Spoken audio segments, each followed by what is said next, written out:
Hello बच्चों, मैं स्मिता बिजलवान स्वागत करती हूँ आपका आईसीटी वर्चुअल क्लासरूम में। आशा करती हूँ आप सभी स्वस्थ होंगे और अच्छे से अपनी पढ़ाई कर रहे होंगे। बच्चों, आज हम पढ़ने जा रहे हैं क्लास 12 की केमिस्ट्री। और क्लास 12 केमिस्ट्री में हमारा चैप्टर चल रहा था कोऑर्डिनेशन कंपाउंड। तो आज हम इसे ही आगे कंटिन्यू करेंगे और एक बार देख लेंगे जो भी हमने अपने लास्ट लेक्चर में पढ़ लिया था। ठीक है, चलिए तो एक बार रिविजन करके चैप्टर को आगे कंटिन्यू करते हैं।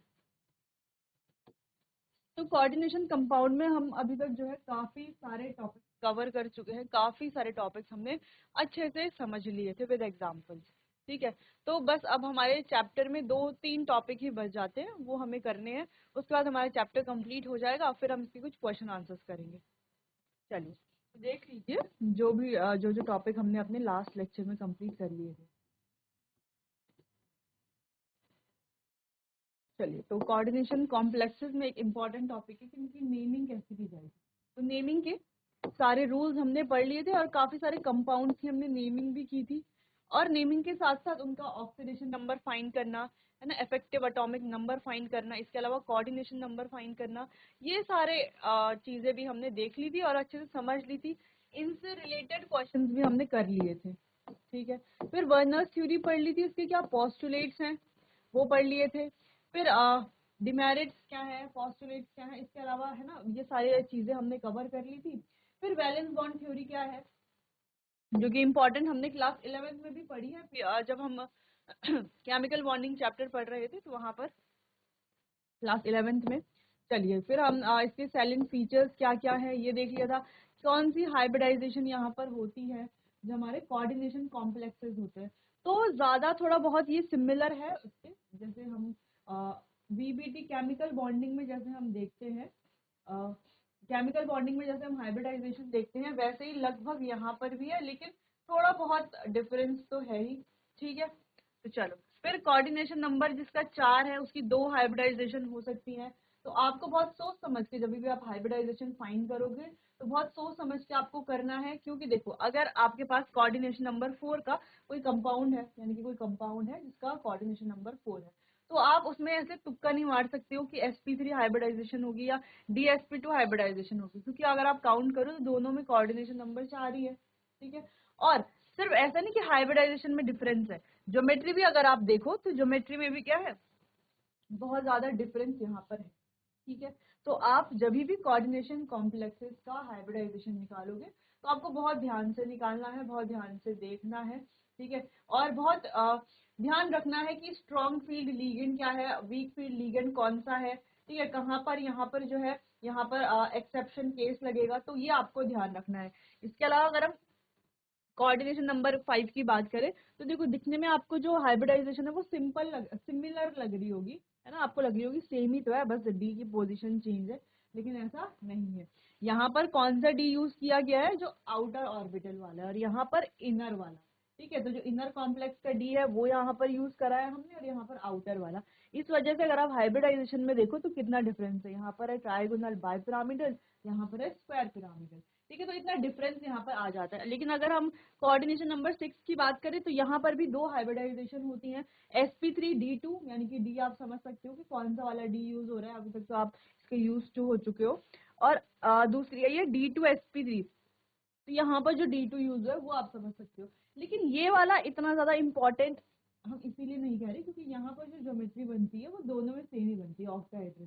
ठीक है, तो ज्योमेट्री आप ये कर सकते हो कि ऑक्टाहेड्रल ही बनेगी दोनों में, अगर कोऑर्डिनेशन नंबर 6 है तो यहाँ पर आपको ज्यादा याद नहीं करना है। लेकिन हाँ, अगर स्पेशली हाइब्रिडाइजेशन पूछी जाएगी तो हाइब्रिडाइजेशन आप आसानी से निकाल लोगे यहाँ पर। ठीक है, चलो तो ये आपको ध्यान रखना है, हाइब्रिडाइजेशन में एक इम्पॉर्टेंट टॉपिक है। फिर हमने डिस्कस किया था बच्चों कि इनर ऑर्बिटल कॉम्प्लेक्स और आउटर ऑर्बिटल कॉम्प्लेक्स कौन कौन से होते हैं, साथ ही हाई स्पिन कॉम्प्लेक्स और लो स्पिन कॉम्प्लेक्स क्या होते हैं ये भी डिस्कस कर लिया था। चलो, फिर स्ट्रॉन्ग फील्ड लीगेंड क्या होते हैं, वीक फील्ड लीगेंड क्या होते हैं, कैसे इनकी प्रेजेंस में पेयरिंग होती है या कहाँ पर पेयरिंग नहीं होती, तो हमने देख लिया था जो भी हमारे स्ट्रॉन्ग फील्ड लीगेंड होते हैं। अच्छा, हम ये वीबीटी के अंडर नहीं हमने पढ़ा है स्ट्रॉन्ग फील्ड लीगेंड और वीक फील्ड लीगेंड, क्योंकि ये वीबीटी का इससे कोई लेना देना नहीं है। बाद में हमने जब यहाँ पर क्वेश्चन किए थे तो इसलिए हमने स्ट्रॉन्ग फील्ड लिगेंड और वीक फील्ड लिगेंड को इसके साथ पढ़ लिया था, तो इसके अंडर हमने नहीं पढ़ा, इसके साथ हमने पढ़ा है उसे। ठीक है, बाकी वो CFT में आता है, अभी हम CFT पढ़ रहे हैं। ठीक है, तो उसी को आगे हम कंटिन्यू करेंगे। उससे पहले तो कुछ कंपाउंड है जिनकी हमने हाइब्रिडाइजेशन कैसे निकालनी है वो हमने देख ली थी। ठीक है, कुछ एक्सेप्शनल केसेस भी थे जहां पर आपने देखा होगा कि स्ट्रॉन्ग फील्ड लिगेंड है, तो स्ट्रॉन्ग फील्ड लिगेंड की वजह से इलेक्ट्रॉन्स की पेयरिंग होती है। लेकिन कुछ एक्सेप्शनल केसेस ऐसे थे जहां पर स्ट्रॉन्ग फील्ड लिगेंड तो था लेकिन इलेक्ट्रॉन्स की पेयरिंग नहीं हो रही थी, इलेक्ट्रॉन जंप करके जो है दूसरे ऑर्बिटल में चले जा रहे थे। ठीक है, जिससे हाइब्रिडाइजेशन बिल्कुल डिफरेंट आ रही थी। तो ऐसे वाले केसेस भी हमने देखे हैं। तो ऐसे बहुत कम केसेस हैं, तो बहुत कम केसेस हैं जिस वजह से आपके लिए इजी हो जाएगा उनको याद रखना, क्योंकि बहुत सारे केसेस नहीं है कि आपको याद रखने पड़ेंगे, बहुत कम केसेस है, तो आप आसानी से याद रख सकते हो उन्हें। ठीक है, उन केसेस को वैसे इतना याद रखने की जरूरत नहीं है, अगर आपका एक बार कॉन्सेप्ट क्लियर है तो आप आसानी से कर लोगे क्वेश्चन। ठीक, फिर यहाँ पर हमने हाइब्रिडाइजेशन निकालना सीख लिया था। फिर देख लिया था कि इनर ऑर्बिटल कॉम्प्लेक्स होगा या outer orbital complex, high spin complex होगा या लो स्पिन कॉम्प्लेक्स, ये भी हम फाइंड कर सकते हैं। साथ में हम कोऑर्डिनेशन नंबर तो हमें पता ही है। इसके अलावा हम फाइंड कर सकते हैं मैग्नेटिक नेचर। ठीक है, कि मैग्नेटिक नेचर क्या होगा, ये पैरामैग्नेटिक होगा या डायमैग्नेटिक। अब जैसे हमने केमिकल बॉन्डिंग में मैग्नेटिक नेचर के बारे में पढ़ा था क्लास 11th में, थोड़ा बहुत यहाँ पर भी वैसा ही है कि अगर इलेक्ट्रॉन्स की पेयरिंग हो रही है तो उसका मैग्नेटिक नेचर क्या होगा, डायमैग्नेटिक, और अगर इलेक्ट्रॉन्स की पेयरिंग नहीं हो रही तो उसका मैग्नेटिक नेचर कैसा होगा, पैरामैग्नेटिक। क्लियर। चलो, फिर साथ साथ अगर हाइब्रिडाइजेशन पता है तो ज्योमेट्री पता होगी, है ना, ज्योमेट्री से हम स्ट्रक्चर बना सकते हैं। ठीक है, चलो, तो इस तरह के कई सारे क्वेश्चंस हमने किए थे और जहां पर एक्सेप्शनल केसेस है वो भी हमने देख लिया था। बाकी स्ट्रॉन्ग फील्ड लिगेंड में हमने पढ़ लिया था कि स्ट्रॉन्ग फील्ड लिगेंड करता क्या है, इलेक्ट्रॉन्स की पेयरिंग कराता है। अब इलेक्ट्रॉन्स की पेयरिंग से क्या होगा, ऑर्बिटल्स खाली हो जाएंगे तो इनर ऑर्बिटल्स यूज में आ जाते हैं उससे। ठीक है, एक ऐसा हम कह सकते हैं। बाकी जो वीक फील्ड लिगेंड होते हैं उनमें क्या होता है, जैसे यहाँ पर है वीक फील्ड लिगेंड है, तो जैसे Cl4, Cl क्या है हमारा, एक वीक वीक फील्ड लिगेंड है। तो यहाँ पर ये क्या करता है, इलेक्ट्रॉन्स की पेयरिंग नहीं करता। तो जैसे कि हम यहाँ पर देख सकते हैं इलेक्ट्रॉन्स की पेयरिंग नहीं हो रही। अब इसको हमने कैसे समझा, इसको हमने आगे CFT में बहुत डिटेल में समझा है।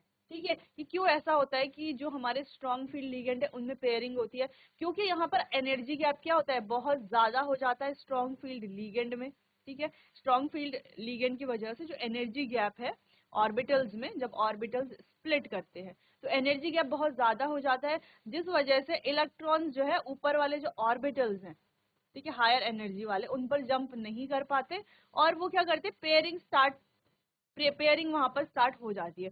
वहीं अगर हम वीक फील्ड लिगेंड की बात करें तो यहाँ पर ऑर्बिटल्स के बीच में जो गैप है, एनर्जी गैप है, वो ज्यादा नहीं होता, एनर्जी गैप कम होता है, जिस वजह से जो इलेक्ट्रॉन्स है, जब हम इलेक्ट्रॉन फिल करते हैं तो देखो ऑफकोर्स जो लो एनर्जी वाले ऑर्बिटल्स होंगे पहले हम उनमें इलेक्ट्रॉन फिल करते हैं क्योंकि ये रूल है। अब ये रूल आगे भी हम देखने वाले, वैसे हमने क्लास 11th में एटॉमिक स्ट्रक्चर में और पीरियोडिक क्लासिफिकेशन जो चैप्टर था उसमें ये रूल्स पढ़े हैं, यहाँ पर भी हम थोड़ा बहुत देख लेंगे लास्ट में चैप्टर जब हम एंड करेंगे तो।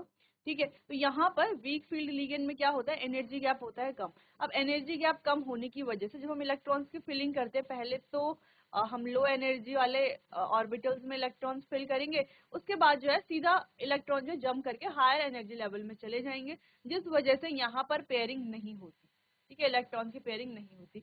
हाँ, और इलेक्ट्रॉन आएंगे तब तो पेयरिंग होगी ही, तब तो पेयरिंग होगी। अगर यहाँ पर कितने 8 इलेक्ट्रॉन से 9 होते तो एक और यहाँ पर आते तो पेयरिंग होगी, लेकिन वीक फील्ड का अब आपको समझ में आ गया होगा। फिर CFT में ज्यादा और क्लियर हो जाएगा ये अच्छे से। चलो, तो इससे रिलेटेड हमने काफी क्वेश्चंस कर लिए थे। ठीक है, तो जैसे ये वाला क्वेश्चन है CuNH3 होल 4 +2, ये एक एक्सेप्शनल केस है। यहाँ पर क्या होता है, लोन पेयर के रिपल्शन की वजह से ये जो हमारा यहाँ पर एक इलेक्ट्रॉन है, अब होना क्या चाहिए था, अब लिगेंड स्ट्रांग हो या वीक हो क्या फर्क पड़ता है, पेयरिंग तो इसकी होगी नहीं क्योंकि एक अकेला इलेक्ट्रॉन है और कहीं पर कोई इलेक्ट्रॉन नहीं है, तो पेयरिंग भी नहीं होगी और ये अनपेयर्ड ऐसा ही रहेगा। ठीक है, तो यहाँ पर लिगेंड से फर्क पड़ेगा नहीं क्योंकि स्ट्रांग हो या वीक हो। लेकिन यहाँ पर क्या होता है, लोन जो NH3 है उसके होते हैं लोन पेयर, तो लोन पेयर के रिपल्शन की वजह से ये जो एक इलेक्ट्रॉन है ये चला जाता है यहाँ पर P में। ठीक है, रिपल्शन ऑफ लोन पेयर की वजह से जब ये P में चला जाएगा तो देखो ये वाला ऑर्बिटल क्या हो गया, खाली हो गया। जो हमने एक्सपेक्टेड इसकी हाइब्रिडाइजेशन सोची थी वो क्या थी, s और p3 है ना, p के 3 ऑर्बिटल्स और एक s, क्योंकि कोऑर्डिनेशन नंबर है 4, तो sp3 हाइब्रिडाइजेशन होनी चाहिए थी। लेकिन ये जो रिपल्शन इफेक्ट है इसकी वजह से एक इलेक्ट्रॉन यहाँ चला जाएगा, तो ये जो इनर वाला d ऑर्बिटल है वो हो जाएगा एम्प्टी। ठीक है, तो इनर वाला d ऑर्बिटल और एक s और 2 p हम लेंगे, तो यहाँ पर dsp2 हाइब्रिडाइजेशन हो जाएगी। तो जो हमने कहा था कि कोऑर्डिनेशन नंबर 4 के जो कंपाउंड है, कॉम्प्लेक्स कंपाउंड है, उनमें हमें ध्यान देना है, क्योंकि वहां पर कई एक्सेप्शनल केसेस हैं, और बच्चों एग्जाम में जब भी क्वेश्चन आएगा तो ऐसे ही केसेस में से क्वेश्चन आता है ना। जो इजी वाले क्वेश्चन होंगे वो एग्जाम में आएंगे ही, क्योंकि वो तो सभी बच्चे कर लेंगे, लेकिन जो एक्सेप्शनल क्वेश्चन है वो थोड़ा इंपॉर्टेंट होते हैं, उनमें थोड़ा ध्यान देना पड़ता है। ठीक है, चलो ये भी हो गया था। फिर इससे रिलेटेड कई सारे क्वेश्चन हमने कर लिए थे, एक और एक्सेप्शनल केस था वो भी हमने पढ़ लिया था। इससे कुछ इंपॉर्टेंट पॉइंट बाकी हमने देख लिया था, स्ट्रॉन्ग फील्ड लिगेंड कौन कौन से हैं, वीक फील्ड लिगेंड कौन कौन से हैं। चलो फिर वीबीटी के कुछ लिमिटेशंस भी थी, उनके बारे में बात कर ली थी। फिर हम पढ़ रहे थे सीएफटी यानी क्रिस्टल फील्ड थ्योरी, जो कि बहुत इंपॉर्टेंट है। ठीक है, जहां पर हम strong field ligand, weak field ligand, या जो हम कह सकते हैं स्प्लिटिंग, स्प्लिटिंग हम यहाँ पर पढ़ रहे थे। तो 3 तरह की स्प्लिटिंग हमने यहाँ पर पढ़ ली थी। ठीक है, बाकी अभी हम डिस्कस कर ही रहे थे यहाँ पर। चलो, तो इसके पोस्टुलेट्स हमने देख लिए थे, कैसे कैसे सिमेट्रिकल फील्ड होता है, जब अनसिमेट्रिकल फील्ड होता है। ठीक है, तो ये सारे पॉइंट्स भी हमने देख लिए थे। फिर हम बात कर रहे थे क्रिस्टल फील्ड स्प्लिटिंग की, कैसे यहाँ पर स्प्लिटिंग होती है। अगर एक्स्ट्राहेड्रल कॉम्प्लेक्स है, सॉरी ऑक्टाहेड्रल कॉम्प्लेक्स है, तो स्प्लिटिंग क्या होती है, देखो 2 पार्ट में स्प्लिट होता है, ईजी पार्ट ऊपर जाता है, T2G पार्ट नीचे आता है। अच्छा, इस पूरे को हम क्या कहते हैं, देखो इसको हम क्या कहते हैं, ये जो ईजी पार्ट है ये हमारा क्या होता है, एक्सियल पार्ट। ठीक है, तो यहाँ पर जो ओवरलैपिंग होती है वो कैसी होती है, एक्सियल होती है। जबकि जो हमारा T2G पार्ट है उसमें क्या होती है, बिटवीन द एक्सिस। यहाँ पर यानी एक्सियल पार्ट यानी कि जो ओवरलैपिंग है वो अलोंग द एक्सिस होती है, कुछ इस तरीके से। जैसे ये है रहा एक्सिस, जेड एक्सिस है, वाई है, एक्स है, तो देखो इसके अलोंग ओवरलैपिंग हुई है। ठीक है, और अगर इसके बिटवीन में ओवरलैपिंग होती, बीच में यानी कि इस तरीके से इनके बीचों में इनके बीच में ओवरलैपिंग होती, तो ये क्या होता, हमारा नॉन एक्सियल वाला होता, या हम कहते हैं बिटवीन द एक्सेस जहां पर ओवरलैपिंग होती है।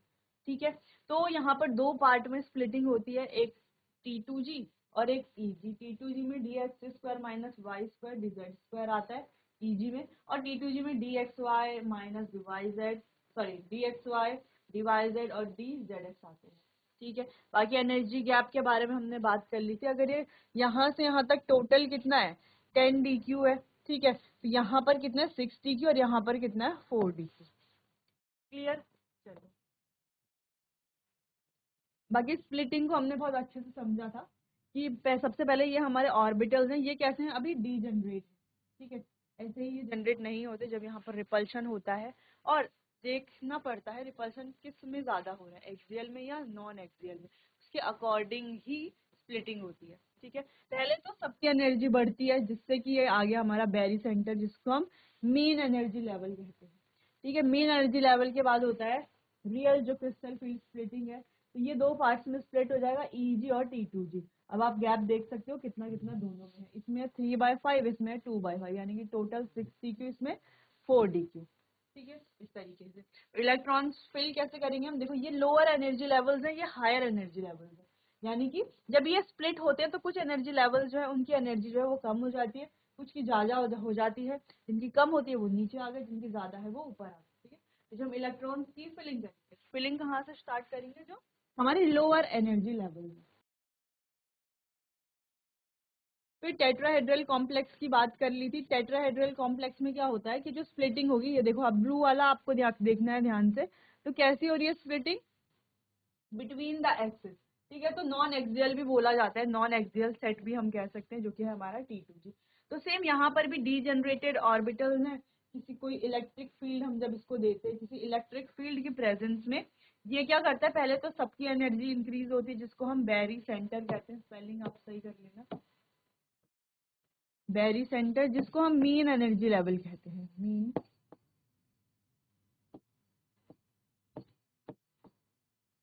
Mean energy level.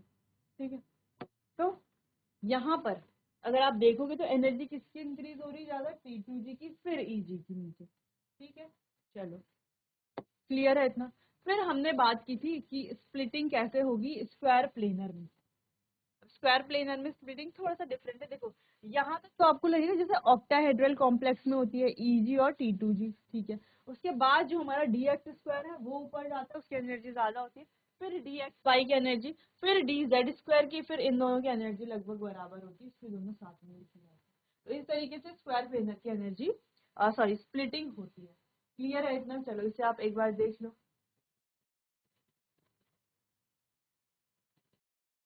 चलो क्लियर है। तो कौन कौन से फैक्टर्स हैं जो क्रिस्टल फील्ड थ्योरी को अफेक्ट करते हैं, हमने देख लिया था, जैसे कि चार्ज, लीगेंड का नेचर। अब ये सबसे इम्पोर्टेंट पॉइंट है, लीगेंड का नेचर जो है, यानी कि स्ट्रॉन्ग फील्ड लीगेंड और वीक फील्ड लीगेंड। अब आप देख सकते हो स्प्लिटिंग में कितना डिफरेंस है। ये हमारा डी ऑर्बिटल है, अभी पहले डी जनरेट थे, फिर किसी इलेक्ट्रिक फील्ड की प्रेजेंस में जनरेट होंगे, जनरेट होकर के ये होंगे स्प्लिट। अब स्प्लिटिंग कैसी होगी, अगर आप देख पा रहे हो ध्यान से, तो ये वाला देखो, ये वाला हमारा स्ट्रॉन्ग फील्ड लिगेंड, शॉर्ट में हमने लिखा है SFL। अब आप ध्यान से देखो, स्ट्रॉन्ग फील्ड लिगेंड की प्रेजेंस में जो स्प्लिटिंग हो रही है वो कैसे हो रही है, और यहाँ पर एनर्जी गैप आप देखो, ठीक है। चलो तो वैल्यू यहाँ पर नहीं दी गई है आपको, सिर्फ ऐसे ही आप देख सकते हो इस तरीके से गैप को, ठीक है। तो दोनों में आप कंपैरिजन कर सकते हो। तो ये इसका आप डेल्टा यानी कि एनर्जी गैप अगर आप देखो तो काफी लग रहा है ना। तो ये स्ट्रॉन्ग फील्ड लीगेंड की प्रेजेंस में स्प्लिटिंग हुई है, ठीक है। और ये कौन से कॉम्प्लेक्स में हो रही है स्प्लिटिंग, अगर आप ध्यान से देखो, ये Eg है, ये T2G, Eg ऊपर है, यानी कि ये ऑक्टाहेड्रल कॉम्प्लेक्स में स्प्लिटिंग हुई है, ठीक है। फिर इधर भी सेम स्प्लिटिंग हुई है, लेकिन इस बार जो लीगेंड है वो है वीक फील्ड लीगेंड। तो यहाँ पर आप एनर्जी गैप देख सकते हो वीक फील्ड का। तो स्ट्रॉन्ग फील्ड और वीक फील्ड में अगर आप एनर्जी गैप देखो दोनों में, तो आपको क्या दिखाई दे रहा है कि जो स्ट्रॉन्ग फील्ड लीगेंड है उनका जो एनर्जी का गैप है वो बहुत ज्यादा है, जबकि वीक फील्ड वाले जो है उनका एनर्जी का गैप बहुत कम है। तो अब होता ये है कि जब हम इलेक्ट्रॉन की फिलिंग करते हैं, तो अगर हम किसी स्ट्रॉन्ग फील्ड लीगेंड में इलेक्ट्रॉन फिल कर रहे हैं, तो देखो पहला इलेक्ट्रॉन तो यहीं आएगा स्ट्रॉन्ग फील्ड में, ठीक है, दूसरा भी यहीं आएगा, तीसरा भी यहीं आएगा। वैसे ही वीक फील्ड में भी पहला तो यहीं आएगा, क्योंकि इनकी एनर्जी कम है ना, ये लो एनर्जी वाले ऑर्बिटल्स है, तो इन्हीं में ही आएगा। दूसरा भी यहीं पर ही आएगा, तीसरा भी यहीं पर ही आएगा, ठीक है। लेकिन बात 3 इलेक्ट्रॉन की फिलिंग की है ही नहीं, ऐसा क्वेश्चन आपको दिखेगा ही नहीं। बात है 4 इलेक्ट्रॉन। अगर आपके पास 4 या 5 इलेक्ट्रॉन है, मान लीजिए 5 इलेक्ट्रॉन आपके पास है, 5 इलेक्ट्रॉन आपको फिल करना है, तो अब यहाँ पर कंफ्यूजन क्रिएट हो सकती है या होगी कंफ्यूजन क्रिएट कि फोर्थ इलेक्ट्रॉन आप कहाँ पर भरोगे, ठीक है। फोर्थ और फिफ्थ इलेक्ट्रॉन, बाकी के जो 2 इलेक्ट्रॉन है वो आप कहाँ पर फिल करोगे। तो देखो, अगर 2 इलेक्ट्रॉन और आपको फिल करना है, तो अगर आप स्ट्रॉन्ग फील्ड लीगेंड देख रहे हो, अगर लीगेंड क्या है, एक स्ट्रॉन्ग फील्ड लीगेंड है, तो हमने पढ़ा था ना पहले, स्ट्रॉन्ग फील्ड लीगेंड में क्या होती है, पेयरिंग होती है, ठीक है। तो एनर्जी क्या बहुत ज्यादा है, इसीलिए इलेक्ट्रॉन जो है सीधा यहाँ पर जंप नहीं करेगा। तो फोर्थ इलेक्ट्रॉन आएगा यहाँ पर और फिफ्थ इलेक्ट्रॉन आएगा यहाँ पर, इस तरीके से यहाँ पर होती है पेयरिंग। क्लियर, चलो समझ में आया। अब बात करते हैं वीक फील्ड लिगेंड की। अब वीक फील्ड लिगेंड में एनर्जी गैप जो है वो इतना ज्यादा नहीं होता, इसीलिए जो हम फोर्थ इलेक्ट्रॉन भरते हैं वो आता है ऊपर वाले सेट में, और फिफ्थ वाला भी आता है ऊपर वाले सेट में, ठीक है। तो 5 इलेक्ट्रॉन अगर आपको फिल करने हैं, तो वीक फील्ड लिगेंड में, स्ट्रॉन्ग फील्ड लिगेंड में, दोनों में आप देख सकते हो डिफरेंटली हमने फिल करा, ठीक है। चलो 5 इलेक्ट्रॉन तो हो गए, अगर आपको 10 इलेक्ट्रॉन फिल करने हैं तो 10 इलेक्ट्रॉन कैसे फिल करोगे, तो देखो यहाँ पर जो 6 इलेक्ट्रॉन है वो आप यहाँ पर ही फिल करोगे, 7th वाला यहीं करोगे, 8th वाला यहाँ करोगे, 9th भी यहाँ पर और 10th यहाँ पर, ठीक है। तो इस तरीके से फिलिंग आप देखो हमने कैसे की, पहले हमने नीचे वाले सारे भरे, फिर ऊपर वाले सारे भरे, लेकिन यहाँ पर हमने ऐसे फिलिंग नहीं की, यहाँ पर भी 10 भरने, 5 भर दिए, 5 और भरने, तो एक और यहाँ पर आएगा, दूसरा, तीसरा, चौथा, पांचवा और छठवा, ठीक है। पहला, दूसरा, तीसरा, चौथा और पांचवा, इस तरीके से आ जाएंगे इलेक्ट्रॉन। तो अब देखोगे अगर आप 10 इलेक्ट्रॉन तो 10 इनमें भरे गए 5 ऑर्बिटल में, तो लग रहा तो ऐसी है कि सेम तरीके से हमने भरे, या 9 अगर भरने हो तो भी सेम तरीका यूज करना पड़ेगा, तो भी मतलब हमें ऑर्बिटल सेम दिखाई देंगे, फिल हुए सेम दिखाई देंगे। ठीक है, तो वहां पर लिगेंड का ज्यादा फर्क नहीं पड़ता है ना। अगर 10 इलेक्ट्रॉन भरने हैं या 2 इलेक्ट्रॉन भरने या 3 इलेक्ट्रॉन भरने हैं या 9 इलेक्ट्रॉन भरने हैं, तो वहां पर लिगेंड का ज्यादा कुछ फर्क नहीं पड़ता। ठीक है, लेकिन जब आप फिलिंग करोगे तो अगर प्रोसेस देखें तो पहला यहाँ पर, दूसरा, तीसरा, चौथा यहाँ पर और पांचवा यहाँ पर। ठीक है, इस तरीके से भरना है, जबकि यहाँ पर सारे यहीं पर ही भर देने, पहले नीचे वाले फिर ऊपर वाले। ठीक है, तो ये जो लिगेंड का नेचर है वो बहुत ज्यादा इम्पोर्टेंट होता है। तो आपको पता होना चाहिए जो हमारे लिगेंड्स हैं वो स्ट्रॉन्ग फील्ड वाले कौन से, वीक फील्ड वाले कौन से। दूसरी चीज आपको ये भी पता होना चाहिए, कुछ अपने एक्सेप्शनल केसेस पढ़े थे, जैसे Cu2 पॉजिटिव था।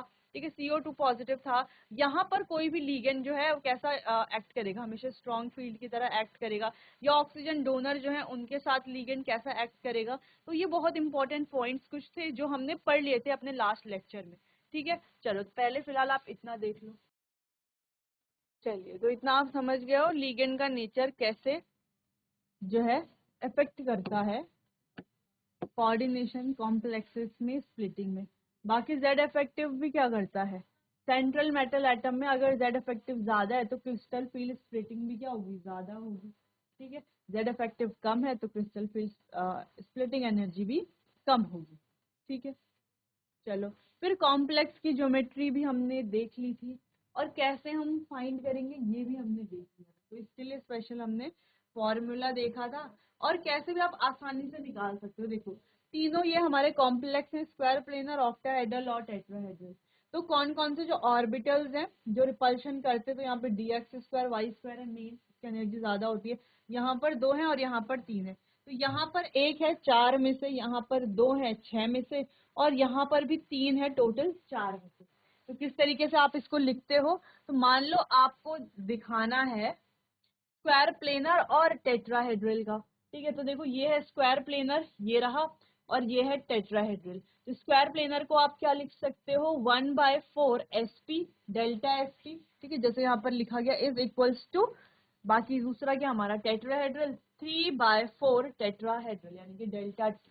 ठीक है, तो आप इसको आप सॉल्व करोगे तो ये आ जाएगा sp is equals to 3 delta T, और इससे जो है एक क्वेश्चन आता है। ठीक है, कई बार एग्जाम में पूछा गया है, तो ये अगर आपको इसको याद करने की जरूरत नहीं है, इनका रिलेशन। ठीक है, कि sp और यानी कि स्क्वायर प्लेनर और डेल्टा टी का रिलेशन, ये सब आपको याद करने की जरूरत नहीं है। अगर आपके माइंड में ये वाला जो टेबल है वो पूरा अच्छे से प्रिंट हो रखा है कि हाँ ये टेबल ऐसा है, तो आप आसानी से इनको डिराइव कर सकते हो एग्जाम में। क्लियर है इतना, चलो आगे बढ़ते हैं। तो कुछ क्वेश्चंस भी हमने यहाँ पर कर लिए थे, जहां पर हमने देख लिया था कि क्या इनका ऑर्डर होगा इनके जो लिगेंड्स हैं उनके अकॉर्डिंग। ठीक है, चलो फिर CFT की एप्लीकेशंस हम देख रहे थे, जो कि एक बहुत इंपॉर्टेंट टॉपिक है। ठीक है, इसको हम बहुत अच्छे से समझ रहे थे लास्ट लेक्चर में। ठीक, अब बच्चों इसको अब हम कंप्लीट करेंगे अपने आने वाले अगले सेशन में। चलिए, तो आज के लिए इतना ही, मिलते हैं अपने आने वाले अगले सेशन में। तब तक के लिए आपका बहुत बहुत धन्यवाद।